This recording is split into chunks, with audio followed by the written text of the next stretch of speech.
নমস্কার বন্ধুরা, আমার চ্যানেলে সকলকে স্বাগত।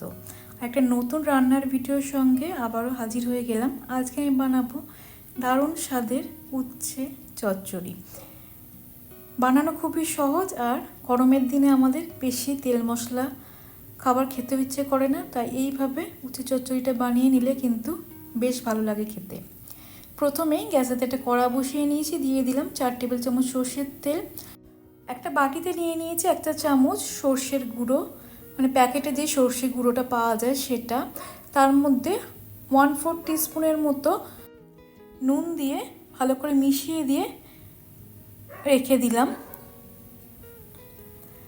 তেল গরম হয়ে গেছে, 5-6টা বড়ি ভেজে নিলাম, একটু সোনালি করে বড়িগুলো ভেজে নিলাম।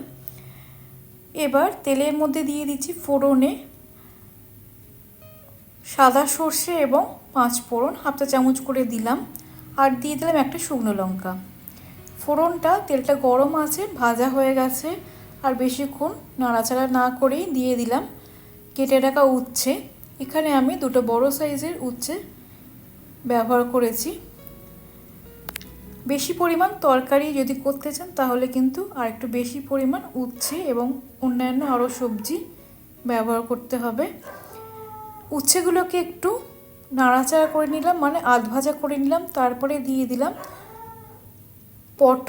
পটল এখানে আমি 3টে ব্যবহার করেছি। পটলগুলো একটু 1 থেকে 1.5 মিনিট একটু ভাজা করে নিলাম।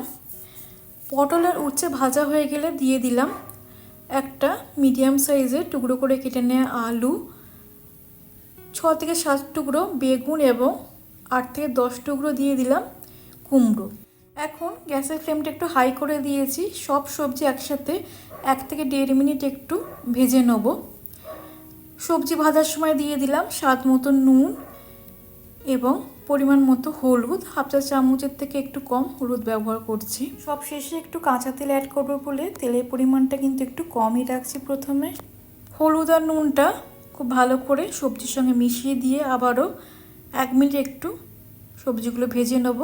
কুমড়ো এবং বেগুনের পরিমাণটা এই উচ্ছে চচ্চড়িতে একটু বেশি থাকলে কিন্তু ভালোই হয়, কারণ তাহলে জলের প্রয়োজন হয় না। এখানে আমি 1 কাপ একটু জল ব্যবহার করছি। প্রথমে একটু ঢাকা দিয়ে ভেজে নেবো সবজিগুলো। গ্যাসের ফ্লেমটা কিন্তু একটু কমিয়ে দিয়েছি। কমিয়ে আবারও 1 থেকে 1.5 মিনিট একটু ভেজে নিয়ে তারপরে 1 কাপ পরিমাণে জল দিয়ে একটু সেদ্ধ করে নেবো সবজিগুলো। যেই বড়িগুলো ভেজে রেখেছিলাম সেগুলো একটু হাতে করে ভেঙে নিয়ে বা গুঁড়িয়ে নিয়ে দিয়ে দিলাম। বড়িগুলো সবজির সঙ্গে মিশিয়ে নেব। বড়িগুলো চাইলে একটু পরেও দিতে পারেন, কিন্তু এগুলো দোকানের কেনা বড়ি, সেগুলো একটু সেদ্ধ হতে দেরি হয়, তাই জন্য আগেই দিয়ে দিলাম এবং ভেঙেও দিলাম, নাহলে কিন্তু শক্ত থাকে। এখন আমি দিয়ে দিলাম 1 কাপ পরিমাণে জল এবং 1/2 চা চামচ চিনিটা খুব ভালো করে মিশিয়ে দিচ্ছি এবং গ্যাসের ফ্লেমটা একেবারে লোতে রেখে ঢাকা দিয়ে তরকারিগুলো রান্না করে নেব। দেখে নেব সবজিগুলো সেদ্ধ হয়েছে কিনা। তারপরে যেই সর্ষেটা ভিজিয়ে রেখেছিলাম সেটা দিয়ে দেবো।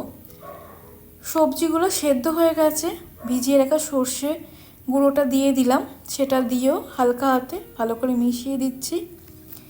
এইভাবে উচ্ছে চচ্চড়ি করলে কিন্তু বড়রা তো ভালো লাগবেই তাদের খেতে, কিন্তু বাচ্চারাও ভালো করে খেয়ে নেবে। অনেক সময় উচ্ছে বাচ্চারা একদমই খেতে চায় না, কিন্তু এই সবজির সঙ্গে একসাথে মিশিয়ে যদি তরকারি করা হয় তাহলে কিন্তু বাচ্চারা আর বেছে বেছে উচ্ছেগুলো ফেলে দিতে পারবে না। সব শেষে একটু কাঁচা সর্ষের তেল ছড়িয়ে দিলাম। 1 চা চামচের মতো কাঁচা সর্ষের তেল ছড়িয়ে দিয়ে খুব ভালো করে মিশিয়ে নিলাম। আর বেশি তরকারিগুলো সেদ্ধ করা বা রান্না করার দরকার হবে না, একসাথে ঘেঁটে গেলে তরকারিটা অতটা ভালো লাগবে না।